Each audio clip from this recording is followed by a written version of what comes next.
Anda beli misalkan roll-rollan misalkan 6 meteran, sebenarnya sama aja kok, sama aja. Kalau kalau dihitung misalkan saya beli material sendiri kemudian tukangnya harian, ya sama sama aja. Nah, mending mending itu karena kita itu bengkel kenal dengan beberapa tukang yang bagus, kenal dengan beberapa apa namanya orang-orang yang memang sudah lama berpengalaman dalam dunia las-lasan, mending itu diserahkan ke bengkel-bengkel yang sudah berpengalaman ya, bukan bengkel-bengkel kecil ya. Jadi memang ya itu tadi, mending itu diserahkan kepada orang yang benar-benar nangani, sampean tinggal ninggal saja, terima beres, garapan pasti oke dan bertanggung jawab ya. Jadi sebenarnya uang banyak pun itu belum cukup menurut saya loh ya. Anda punya duit tetapi kemudian salah memilih saja, entah itu tukang yang salah ataupun pemborong yang salah, amburadul wis. Halo, jumpa lagi dengan saya Punjo Setiawan di channel Bengkel Las Civic Keduh, dan pada malam hari ini kita akan membahas tentang beli material sendiri lalu menyewa tukang harian. Bagaimana dengan hal ini? Kita saat ini sedang marak sekali untuk menghemat biaya. Biasanya sekarang para customer itu menyewa tukang harian, kemudian membeli materialnya sendiri, kemudian menyerahkan ke tukang harian. Tapi sebelum kita membahas ke situ, saya akan update beberapa hal yang saya lakukan pada kesempatan hari ini. Ini adalah tanggal 16 ya. Tadi tanggal 16 ya, Rabu ya. Tanggal 16 saya ke Garapan, itu ngecek Garapan ada di daerah Semampir, Surabaya. Jadi ini ada garapan rumah ya, ukurannya 4,8 kali 8 meter dan sudah berlarut-larut ya. Berlarut ini hampir 1 tahun, dan itu emang nanti akan saya cerita detail ya tentang bagaimana rumah ini dan apa hubungannya dengan bahasan kita pada malam hari ini.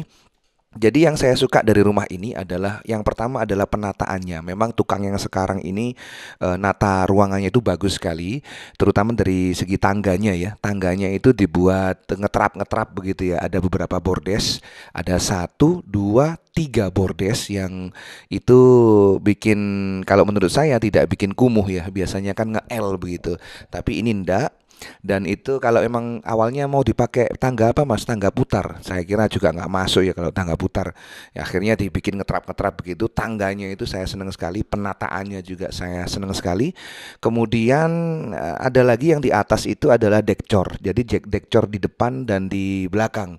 Nah, dekcornya ini sudah dipastikan tidak ngerembes ya, jadi dekcornya itu dilemei atau dikasih plastik dulu sebelum dicor. Kemudian saya juga tambahkan aditif, namanya Alkaf.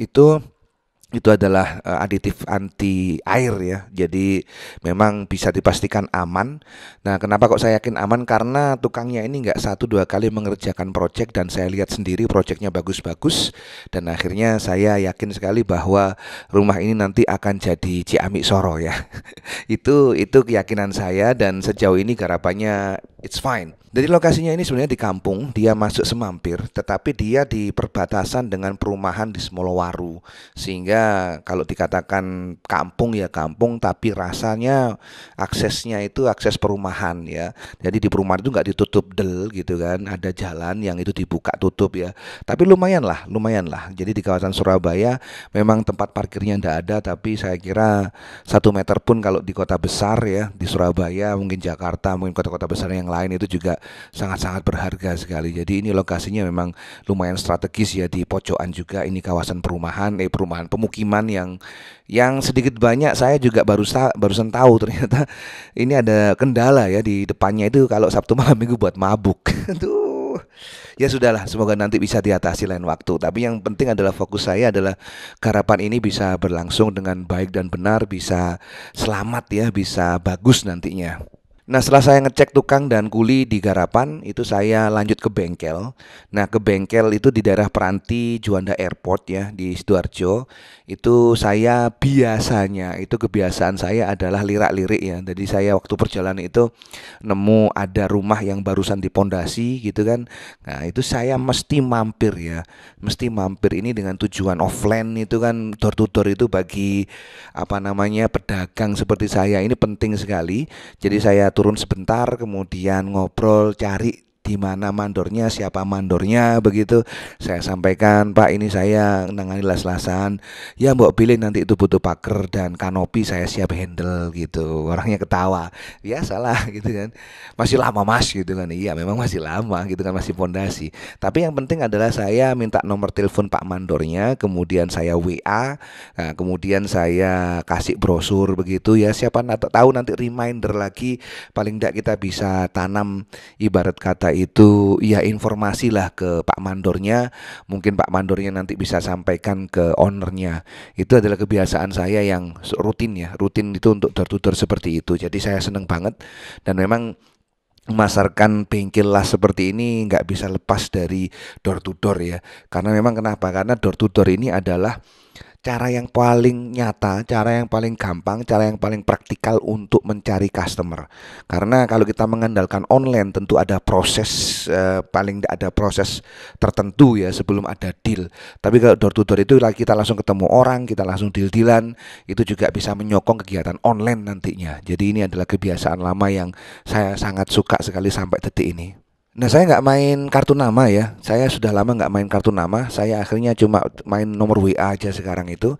Karena memang ya zamannya lah. Kalau kartu nama kan nyetak lagi gitu ya. Saya pakai nomor WA aja. Kemudian saya langsung lanjut ke bengkel, ke garapan, lihat anak-anak ya. Di bengkel Peranti memang lagi nggarap dua pagar ya.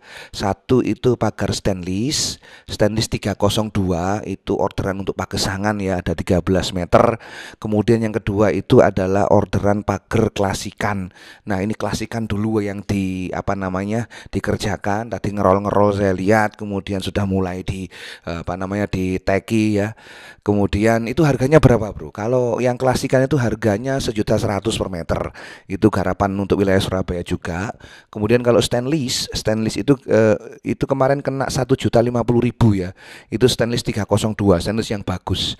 Tapi memang sederhana, artinya orangnya minta itu cuma ya minimalis begitu, pakai stainless 302 itu ya, variasinya nggak terlalu banyak sehingga harganya bisa ditekan sedemikian rupa. Saya pastikan di sana aman karena dipegang langsung oleh Pak mandornya. Jadi memang namanya juga tukang ataupun kuli itu kan harus diawasi.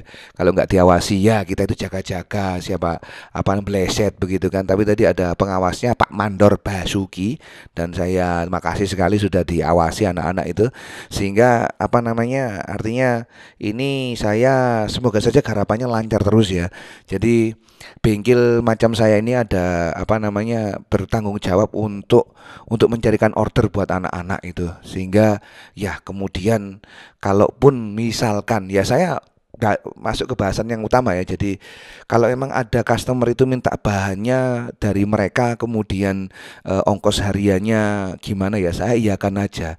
Cuma sebenarnya itu nggak jauh beda kalau memang borongan kerja dan material langsung, itu nggak jauh beda.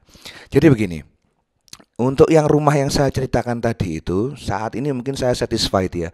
1, 2, 3 bulan ini saya satisfied melihat pekerjaan yang dikerjakan tukang ini sebelumnya. Tetapi sebelum dikerjakan oleh Pak tukang yang saya temukan ini, itu saya coba karena bidang saya adalah konstruksi besi, menginjak ke sipil itu saya coba cari info untuk memborong rumah ya. Nah, kemudian ada beberapa teman yang referensi, ternyata referensinya itu amburadul. Jadi waktu itu saya pasang rumah gitu kan. Bikin rumah mulai dari pondasi itu sudah ada masalah. Kemudian dari pemasangan cakar ayam dan sepatu itu juga sudah ada masalah. Berikutnya naik ke atas itu temboknya itu juga sudah mulai bermasalah, temboknya penceng, sehingga akhirnya proyeknya itu saya hentikan ya. Saya menunggu mencari tukang yang kelas dunia, artinya tukang yang benar-benar memang tukang bangunan ya, bukan asal-asalan. Jadi awalnya itu saya niatnya adalah untuk menekan harga supaya ya ada cuan lah dari proyek yang sudah disepakati. Ternyata ketika saya milih tukangnya itu salah, tukang bangunannya salah, itu jadi amburadul dan membengkak. Nah, kaitannya dengan pagar ini juga bagaimana, Bro? Kaitannya sebenarnya juga sama aja. Kalau seumpama sampean beli material, kemudian itu mendapatkan challenge-nya itu, tantangannya itu mendapatkan tukang yang tidak bagus, amburadul, sama aja. Jadi sebenarnya itu adalah kuncinya di tukangnya ya, kuncinya di tukangnya. Nah, tukang yang ahli, tukang yang pengalaman itu biasanya itu jadi rebutan dan mesti ya jadi rebutan. Saya sendiri juga mewajibkan Pak Mandor tukang sing kelas-kelas bro arek A B C D F G ono kerjaan tak gak, kalau nggak ada langsung tarik ke sini. Jadi memang saya sendiri juga rebutan dengan tukang las itu.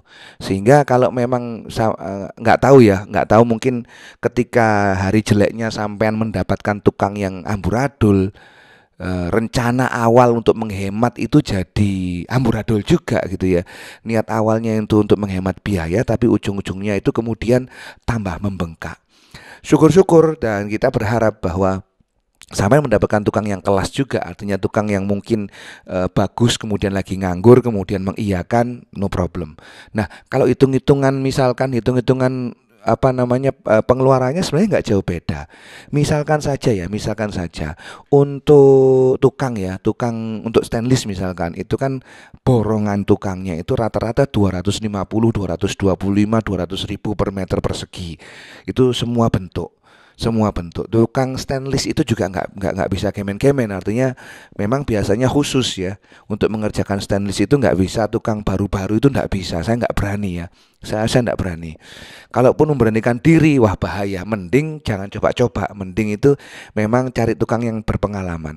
Anda beli misalkan roll-rollan misalkan 6 meteran, sebenarnya sama aja kok, sama aja. Kalau kalau dihitung, misalkan saya beli material sendiri, kemudian tukangnya harian, ya sama-sama aja. Nah, mending itu karena kita itu bengkel kenal dengan beberapa tukang yang bagus, kenal dengan beberapa apa namanya orang-orang yang memang sudah lama berpengalaman dalam dunia las-lasan, mending itu diserahkan ke bengkel-bengkel yang sudah berpengalaman ya, bukan bengkel-bengkel kecil ya. Jadi memang ya itu tadi, mending itu diserahkan kepada orang yang benar-benar nangani, sampean tinggal ninggal saja, terima beres, garapan pasti oke dan bertanggung jawab ya. Jadi sebenarnya uang banyak pun itu belum cukup menurut saya loh ya. Anda punya duit tetapi kemudian salah memilih saja, entah itu tukang yang salah ataupun pemborong yang salah, amburadul wis. Jadi menurut saya memang lebih baik Anda cross check dulu garapan apa yang sudah apa namanya dikerjakan, lokasi bengkelnya di mana, kemudian ketemu dengan orangnya itu modelnya gimana, itu lebih baik nanti sampai nilai sendiri, oh kayaknya oke ini untuk memberikan DP.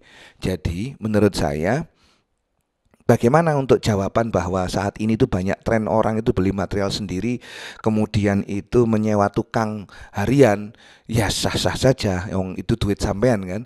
Tetapi memang challenge-nya atau tantangannya adalah menemukan tukang yang bagus, ya, menemukan tukang yang benar-benar ahli, sehingga nggak meleset ya, sehingga sampean sudah urun rembuk untuk mikir dan duit untuk mikirkan material kira-kira butuh segini, kemudian memastikan bahwa tukangnya itu bekerja setiap hari gitu kan. Anda masih urun rembuk di situ, kemudian kalau ujung-ujungnya hasilnya amsyong, sakno sampean dewe. Nah, memang lebih baik itu memang diserahkan semuanya ke tukang ya. Nanti diserahkan semua ke bengkel. Wis sampean material apa namanya seluruh material dan tukangnya sampean yang garap, enggak masalah, saya terima beres.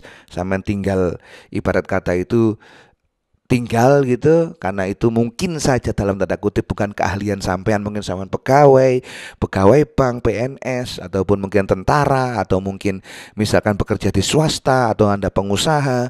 Nah, itu Anda mengurusi kegiatan Anda untuk masalah besi ini serahkan kepada bengkelnya.